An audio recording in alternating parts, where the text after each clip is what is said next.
Buenas tardes. El pastor preparó un acróstico especialmente para este momento, como si fuera 15 años, con la palabra viuda, y la razón es muy sencilla. Viuda es un concepto que en la palabra se utiliza para designar no nada más a una mujer que ha perdido a su esposo, sino toda una condición social, a una persona desamparada, a una persona que estaba en condiciones posiblemente incluso de pobreza, y que la iglesia le correspondía especialmente acudir a esas personas. De hecho, regularmente se hace la pareja de a los huérfanos y a las viudas, porque en realidad está diciendo a las personas que están sufriendo y que no tienen posibilidad de esperanza. Y la razón por la cual el acróstico está con la palabra viuda es porque es el concepto que se utiliza más en la Biblia, pero se puede utilizar para cualquier persona que ha perdido un ser querido, para también hijos que han perdido un padre, para esposos que han perdido una esposa, no únicamente para una mujer que pierda a su esposo, porque el concepto habla de soledad, habla de pérdida, y en lo que la palabra de Dios respecta, también habla de la esperanza que la iglesia de Cristo puede dar a esas personas y de la esperanza que Cristo da a las personas que están en esa circunstancia. Dice el Salmo 68:5, Él es padre de huérfanos y defensor de viudas, es Dios en su santa morada. Etimológicamente significa dos cosas, separación y soledad, o sea, significa una persona que está sola y además una persona que ha sido separada de aquella persona con quien debía estar. Por eso no nada más se refiere en la palabra de Dios a una mujer que había perdido a su esposo, sino además a una mujer que no tenía hijos. En otros pasajes se habla de las viudas que en verdad lo son, y se habla de que a ciertas viudas que sus hijos las mantengan, porque no estaban completamente solas, y a quienes les correspondía a la iglesia proveer era a las personas que estaban en condición de desesperanza. Pero la palabra de Dios nos enseña respecto a esta circunstancia de vida algunas cosas. La primera de ellas, con la letra V, vida que trasciende.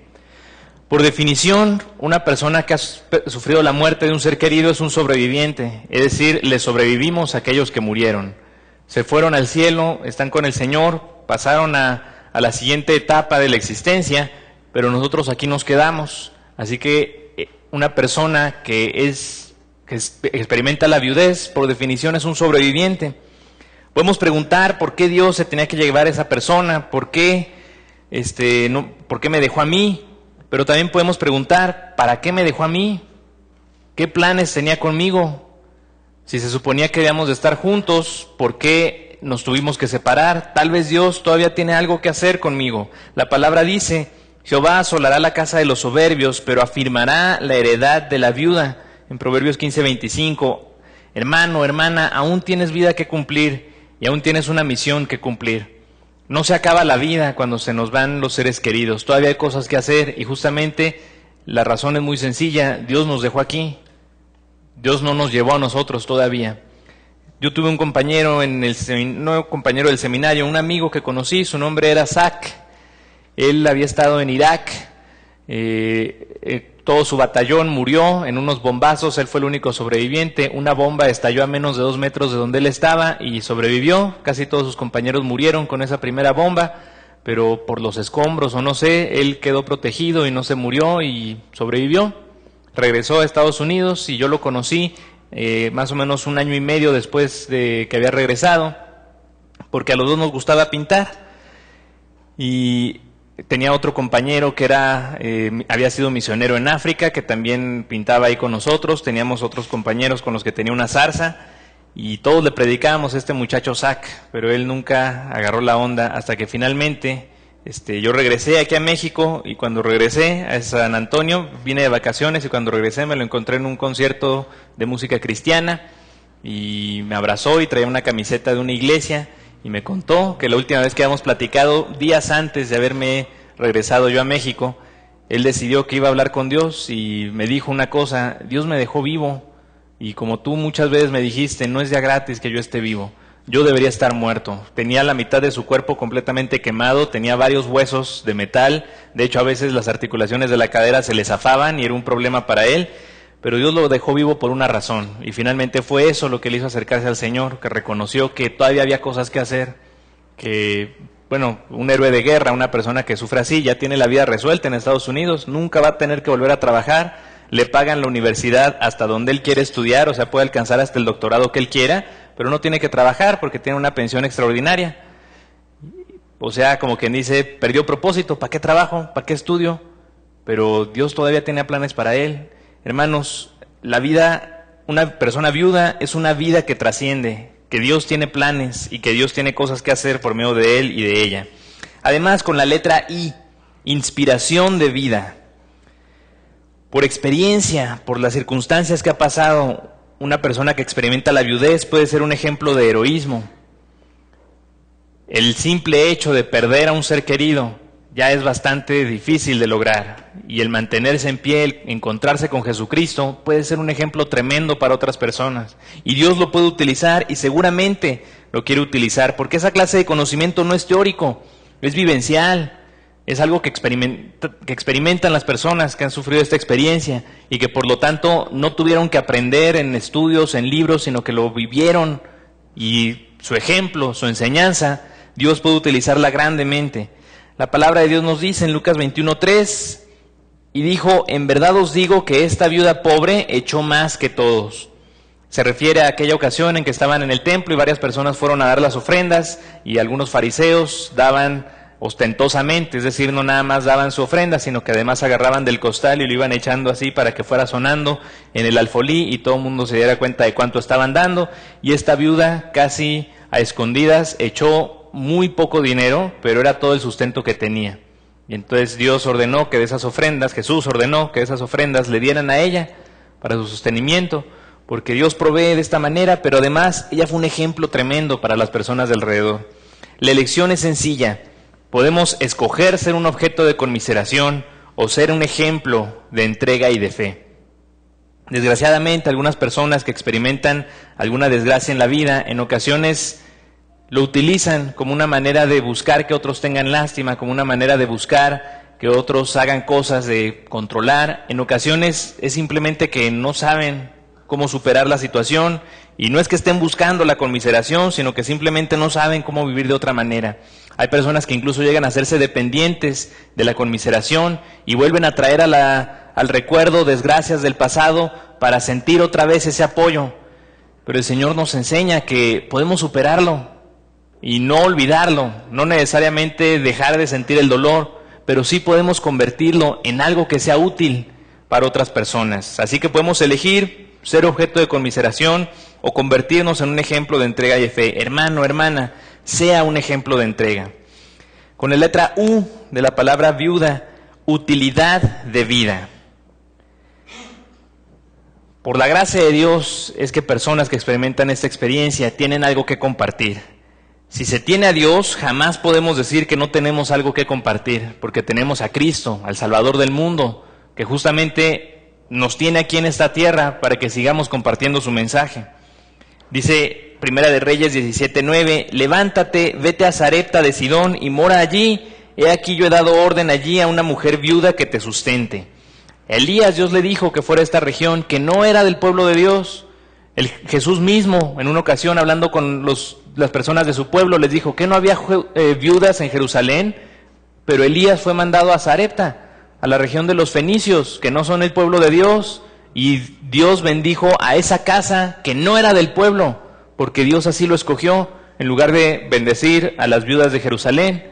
Y Elías fue a la casa de esta viuda, no tenía nada, dice la palabra de Dios, que cuando llegó se encontró a esta señora juntando leña, porque ya nada más le quedaba un poco de harina y un poco de aceite suficiente para hacer un pan. Su hijo estaba enfermo y había decidido que iban a hacerse su última cena y acostarse a dormir. Lo que significa esa palabra, muy seguramente, es que iba a matar a su hijo después cuando estuviera muerto y ella se iba a suicidar. O sea, la palabra que utiliza para decir esperar la muerte, más bien decía vamos a provocarnos la muerte. Y llegó Elías y le dijo, oye, prepárame algo de comer. Como era la tradición, que una persona que era profeta, si llegaba a ti, le atendías, pues ella dijo, bueno, le voy a dar mi último pan y nos vamos a morir sin cenar. Le hizo ese último tortita de pan y la harina se multiplicó y el aceite se multiplicó y alcanzó para todos, y todo el tiempo que estuvo Elías ahí, nunca se acabó esa poca harina y ese poco aceite que quedaba. La cosa es muy sencilla aquí, hermanos. Esa viuda entregó lo que tenía. Lo poco que tenía se lo entregó a Elías y experimentó una gran bendición en la entrega. No significa esto que si nosotros entregamos algo, Dios nos va a dar. Lo que significa es que aún tenemos cosas que entregar, aún podemos ser útiles. No se nos acaba la vida cuando una persona ha partido a la presencia del Señor. En Dios no hay pobreza, hermanos, porque tenemos la riqueza más grande, que es conocer a nuestro Señor, que nos puede fortalecer y que nos puede ayudar incluso con nuestras debilidades. Hermano, hermana, comparta la gracia de Dios. Una cuarta enseñanza con la letra D. Hemos dicho vida que trasciende, inspiración de vida, utilidad de vida y ahora definición de vida. Una persona que experimenta la viudez encuentra un qué hacer en el Señor. Por la puritita gracia de Dios podemos encontrar un qué hacer. Pablo habla de las viudas que en verdad lo son, porque no nada más se refiere a personas que habían quedado desamparadas, no nada más se refiere a mujeres que habían perdido a su esposo y que no tenían hijos que las mantuvieran. También se refiere a un ministerio que surgía en la iglesia. Dadas sus características, las mujeres que experimentaban la viudez no tenían una casa que atender, no tenían hijos a los cuales criar, no tenían un esposo al cual atender, así que encontraban propósito en la iglesia. Eran todo un ministerio muy particular en las iglesias. Sabemos que en las iglesias de aquel tiempo se cocinaba comida, se juntaba todo el dinero que la gente tenía, vendían propiedades y ahí vivían prácticamente. Gran parte del ministerio de las viudas era justamente atender a toda la iglesia. Es decir, se convertían en las madres de todos los miembros de la iglesia. Y esto nos enseña algo, hermanos. Podemos encontrar un nuevo propósito en el Señor. La palabra dice, honra a las viudas que en verdad lo son, en 1 Timoteo 5:3, en Timoteo 5:5, mas la que en verdad es viuda y ha quedado sola, espera en Dios y es diligente en súplicas y oraciones noche y día. La cosa es muy sencilla. Podemos definir nuestro propósito en la relación que tenemos con el Señor. No tenemos por qué quedarnos en soledad, tenemos a Cristo. Y el Señor Jesucristo está aún al lado de nosotros, Él no se ha muerto. En el Antiguo Testamento, Isaías escribió al pueblo de Dios, ¿dónde está la heredad de tu viudez? Porque algunos judíos decían que Dios había muerto. Como venían los sirios, venían los babilonios y los atacaban y los derrotaban. En el pasado habían peleado contra ellos y los habían derrotado.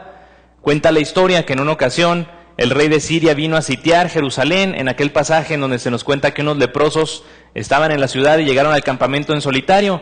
Lo que nos dice la historia es que justamente a los sirios los atacaron otros ejércitos y tuvieron que salir corriendo y hubo una batalla más allá y al final de cuentas el ejército sirio y el otro ejército quedaron tan deteriorados que ya no pudieron continuar con el sitio a la ciudad de Jerusalén y los israelitas ni siquiera tuvieron que pelear, ni siquiera tuvieron que levantar un dedo.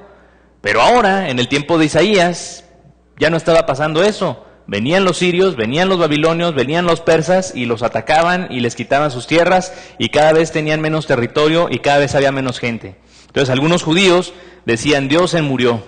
Es la única explicación posible. Algunos dicen que Nietzsche fue muy avanzado por decir Dios ha muerto, pero los judíos ya lo habían dicho en el siglo IV antes de Cristo. E Isaías les dice, ¿dónde está la heredad de tu viudez? ¿Dónde está la tumba en la que lloras a tu esposo? Y la respuesta es muy sencilla, en ningún lado. Dios no se ha muerto. Y les decía, por cuanto ustedes viven como si Dios se hubiera muerto, no lo encontrarán, le llamarán y no lo encontrarán. Pero si vivieran como si Él siguiera vivo, de cierto experimentarían la salvación. No me sé exactamente el pasaje, pero algo así es la paráfrasis. El Señor puede redefinir nuestra vida, hermanos. Dejemos que Él lo haga. Hermano, hermana, defina su vida sirviendo en el pueblo de Dios. Y finalmente, con la letra A, amor que se comparte. Por las misericordias de Dios, una viuda tiene el amor de Dios para compartir. Dios es amor, y teniéndolo a Él, falte quien falte, y falte lo que falte, tenemos suficiente para compartir. Porque el amor de Dios alcanza a inundar nuestra vida.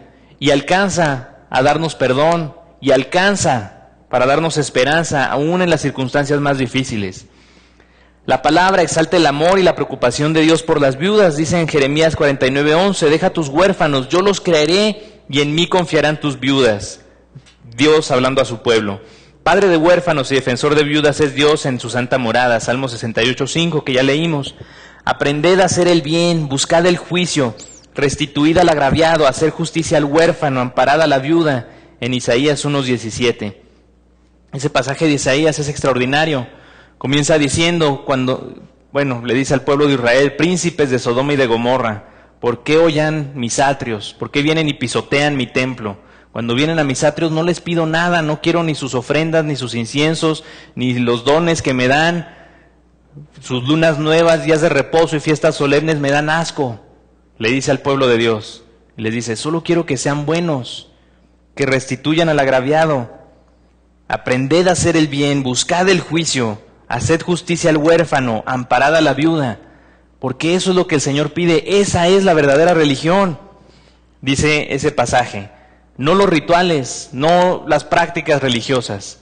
Lo que el Señor pide es que seamos buenos, que nos amemos unos a otros. Y hermano, hermana, justamente una persona que experimenta la viudez puede experimentar en el amor de Dios la posibilidad de compartir, de encontrar propósito, de encontrar redefinición de vida, de encontrar inspiración para continuar y de encontrar la trascendencia que Dios quiere darle. Hermano, hermana, viva y comparta el amor de Dios, recíbalo y compártalo. La palabra de Dios dice: el que cree en mí, como dice la Escritura, de su interior correrán ríos de agua viva, dijo Jesús. La razón es muy sencilla: correrán ríos de agua viva porque es lo que Dios nos va a dar. Podríamos traducir a un lenguaje menos poético que la bendición de Dios va a entrar tanto en nosotros como si fuéramos un recipiente, que va a rebosar, y va a rebosar tanto que va a correr como un río, que se va a salir por todos lados y la gente a nuestro alrededor va a quedar salpicada.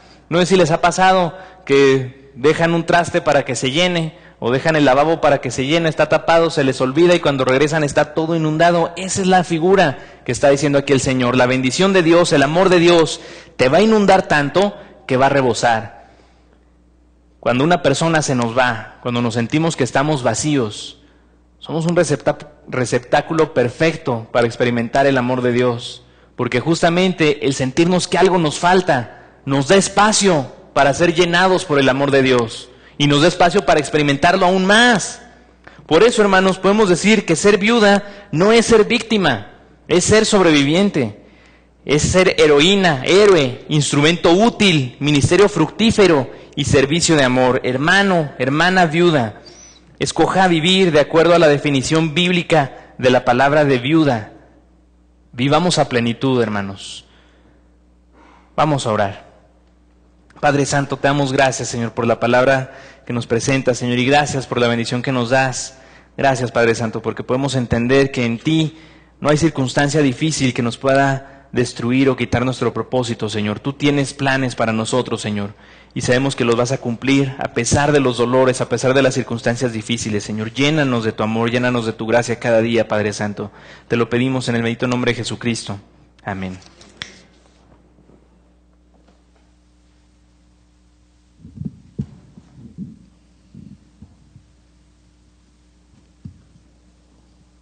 Gracias, hermano pastor. Pues es el momento, hermanos. Hermanita Marisela, por favor, aquí al frente, doctora Magda, por si hay preguntas de hermanos, para que podamos contestar. La hermano que quiera hacer preguntas, les vamos a llevar el micrófono. ¿Alguna pregunta con respecto a las etapas? Preguntas pueden hacer, respuesta, ¿qué tal si no la tengo? No tengan tanta aspiración, ¿eh? ¿No hay preguntas? Sí.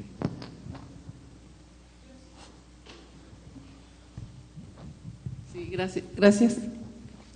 Mi pregunta es, mi esposo falleció hace 1 año y meses, 3 meses. Mi pregunta es, ¿por qué yo siento que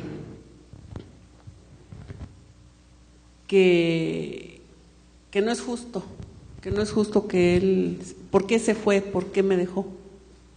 Yo no encuentro la respuesta a eso. Porque me rebelo ante eso. Eso es lo que yo ahorita estoy batallando con eso, de que no encuentro la respuesta, vaya. ¿Por qué? Gracias. Si se dan cuenta con respecto a las etapas del duelo, ¿en qué etapas se tendría que ubicar usted?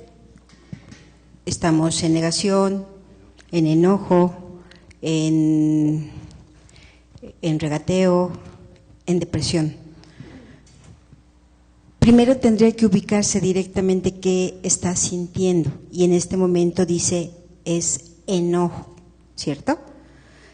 Y en este enojo están muchas preguntas. ¿Por qué a usted en especial? ¿Se acuerdan que les comenté que para resolver este duelo es un proceso lento? No es fácil. Y estamos hablando que el proceso adecuado anímicamente es entre 1 año a 2 años. Y usted tiene 1 año y meses de la pérdida de su esposo. Por lo tanto, todo esto que está sintiendo es parte del mismo proceso, no es anormal.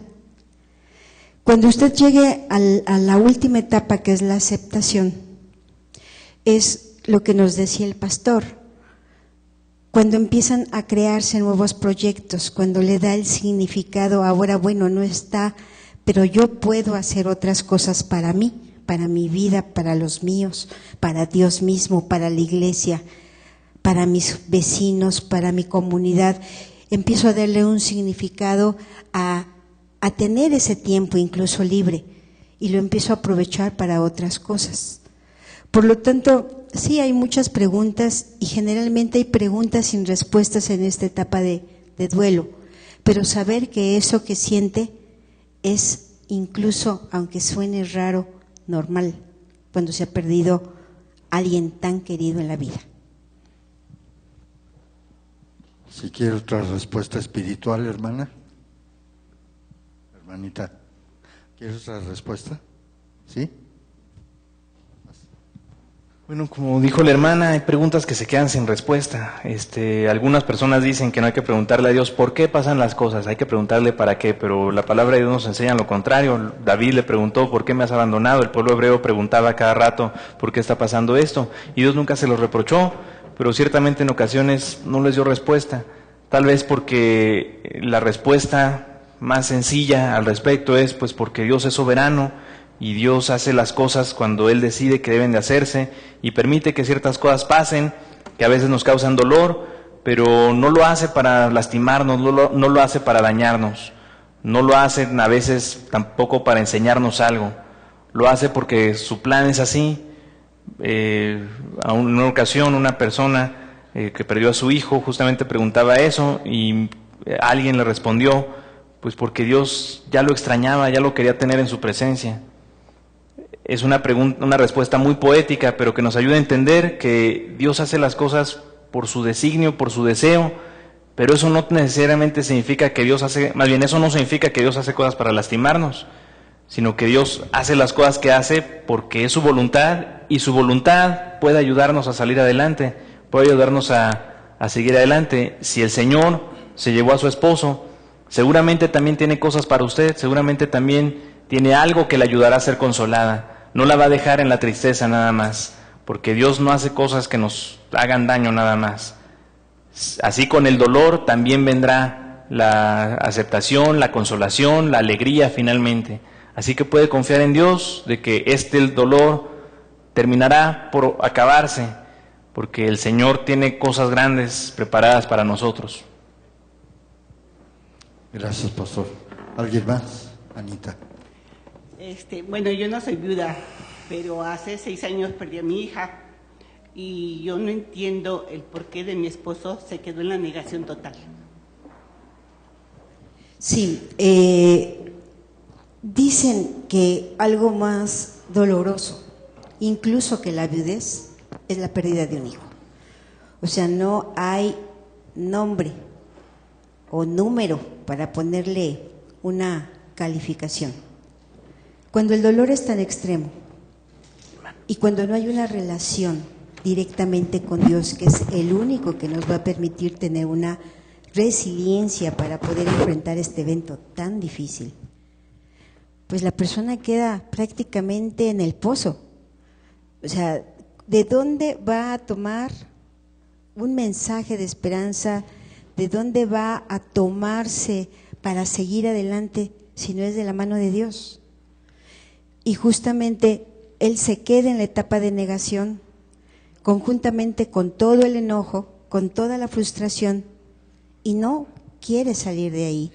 En estas situaciones es importantísimo una intervención psicológica, y yo prefiero siempre, le sugiero que sea una psicología de corte cristiano, porque ahí mismo se van trabajando emociones, pero los van conduciendo al conocimiento del Señor, los van llevando a que sepan quién es el Señor en la vida de un ser humano.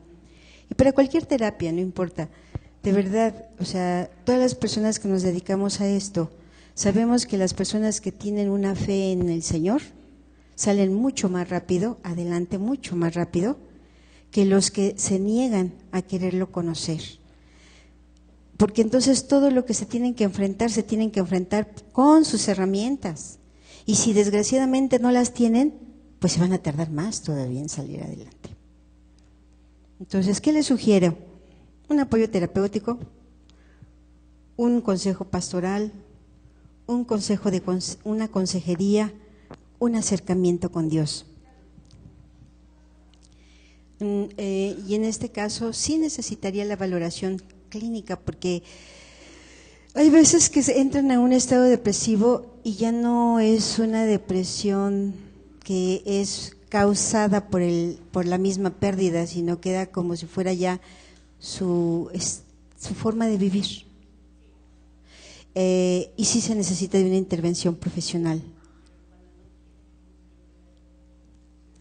Oración, o sea, oración de parte de usted, y poner de verdad todo el empeño en que el Señor va a obrar en su corazón. Nosotros decimos terapéuticamente que a veces es importantísimo que la persona toque fondo.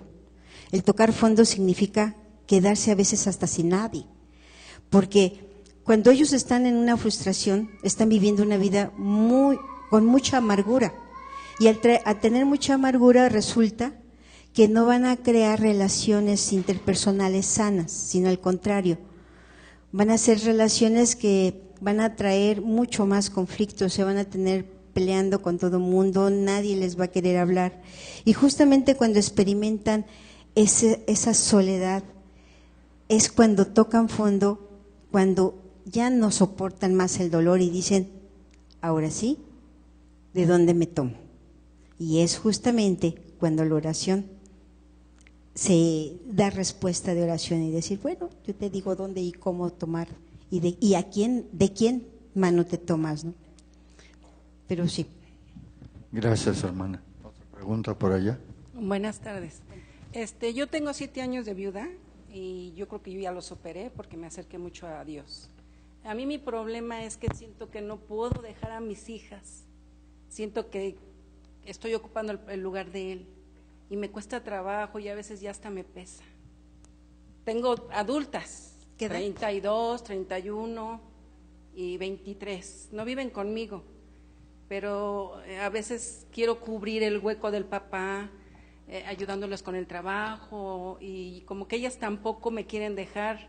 Ya les he dicho, ustedes hagan su vida, ya no viven conmigo y déjenme a mí porque yo me siento muy tranquila aquí. Pero las veo que les falta algo en el trabajo y todo, las veo que llegan y quiero suplir, pero a veces como que ya siento que ni las dejo crecer, y también que traigo mucha carga de ellas, estando yo tan tranquila por ellas, porque le digo, yo vivo sola, vivo muy a gusto, siento que yo vivo muy a gusto. De hecho, acabo de pedir asesoría, pero no sé, el pastor todavía no me conoce, tengo 1 año y medio viniendo aquí, para ver qué me aconseja, cómo desligarme de ellas, porque hasta siento que estorbo en su relación con sus parejas y no los hago responsables a ellos de su responsabilidad como cabeza de la familia de ellas. ¿Sí me explico? Y eso me cuesta mucho trabajo, desligarme de ellas. Lo tiene perfectamente claro, si se da cuenta en su discurso, sí lo está tengo, clara. pero las tengo ahí. Está con mecanismos de una codependencia muy marcada. Así es. Y esta codependencia el que usted se sienta importante o necesitada hace que esté dando actitudes de sobreprotección para con sus hijas. Y usted está consciente Sí. que no está bien, Sí, pero no ha tomado la decisión no sé cómo. de quererlo con decisión. Siempre me dicen, pero ¿cómo lo enfrento? ¿Es decisión? Bueno, oración. O sea, se los dije y a lo mejor se los dije mal y yo les dije, es que ustedes tienen que hacer su vida y yo la mía. Yo trabajo y no las molesto en sus vidas. Pero ellas me dicen, es que eres nuestra mamá. Pues yo también les digo, ustedes son mis hijas y no les pido nada. Yo me sé mantener solita, yo trabajo. Pero Es no con puedo. decisión. O sea, por ejemplo, con un niño de 5 años, él va a comer en menos de media hora y le dice que quiere su helado y dice, primero quiero el helado. Y usted le dice, no, primero comes, pero primero el helado. No, primero comes.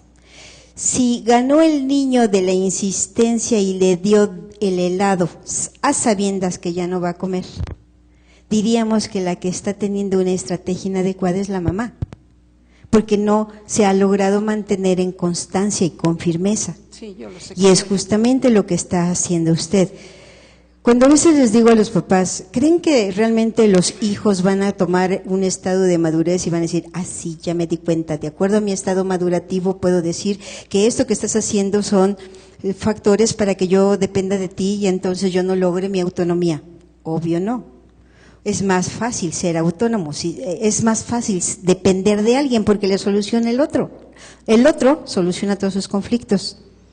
Por lo tanto, ese paso lo tiene que dar usted si ellas no lo deciden dar. ¿Cómo? Con decisión. ¿Cómo?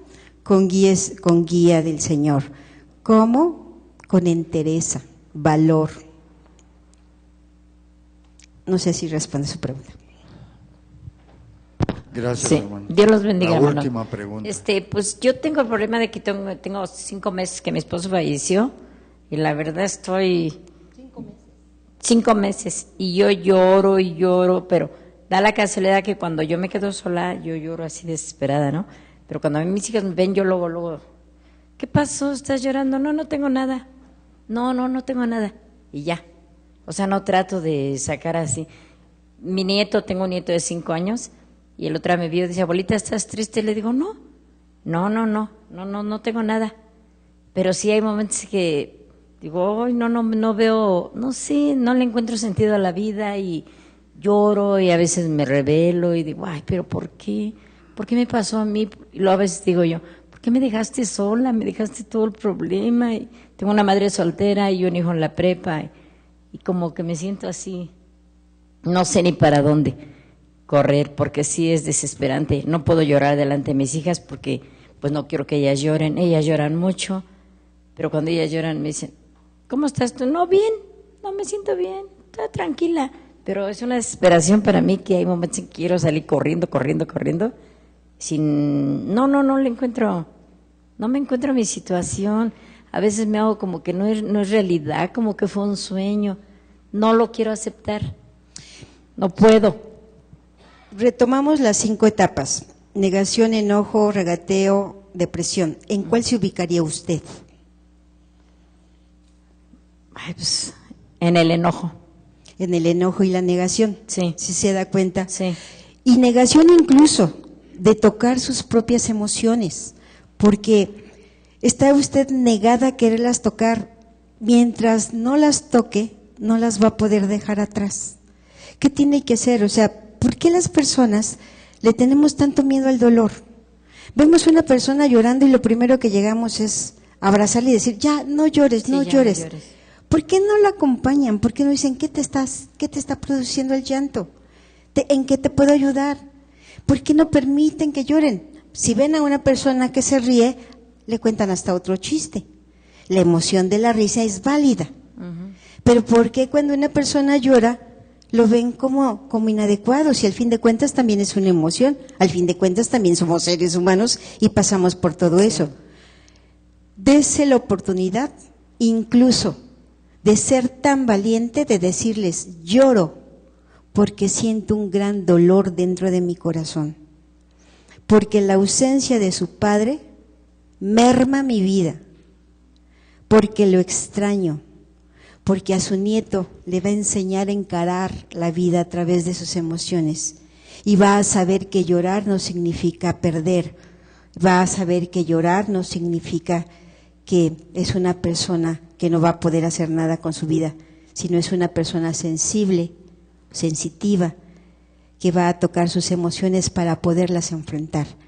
Entonces, lloren, o sea, realmente Sí. hagan un círculo en un momento y comenten entre ustedes algún episodio, algún evento de la familia en donde esté el papá y dense la oportunidad de llorar juntas.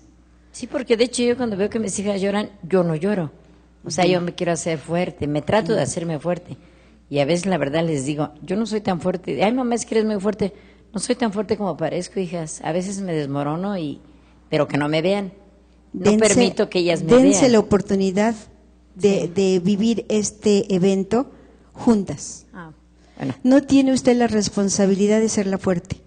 No tiene usted la responsabilidad de querer sacar el barco, porque ahí todos sienten que se ahogan. sí. De verdad, dense la oportunidad de acompañarse y de tocar la emoción de decir, sí estoy triste y quiero llorar y llorar. Y quiero llorar frente de ustedes y quiero llorar encerrada, pero quiero llorar. Tomemos en cuenta que estamos hablando de 5 meses. Sí. Estamos hablando apenitas, si se pone en la imagen una lanza, una flecha, está en la puntita de la flecha. Todavía está disfrazada un poco de negación, el decir, no está pasando nada, yo puedo, Sí. vívalo. Y de verdad, con el favor de Dios y tomado de la mano del Señor, va a llegar a la aceptación, que es la última etapa, mucho más fácilmente. Sí. Gracias. No. Gracias, hermanas. Gracias, hermana Marisela, muy amable. Hermanitas y hermanitos, pues el tiempo se nos agotó. Hay muchas preguntas, lo sabemos, pero bueno, nos gana el tiempo siempre. En la folder que les van a entregar va el trabajo de las 2 hermanas y del pastor, y ahí viene un cuestionario, las preguntas que se quedaron en su tintero, aquí las van a encontrar y hay respuestas. Queremos agradecerles por su presencia, muchas gracias nuevamente, Marisela.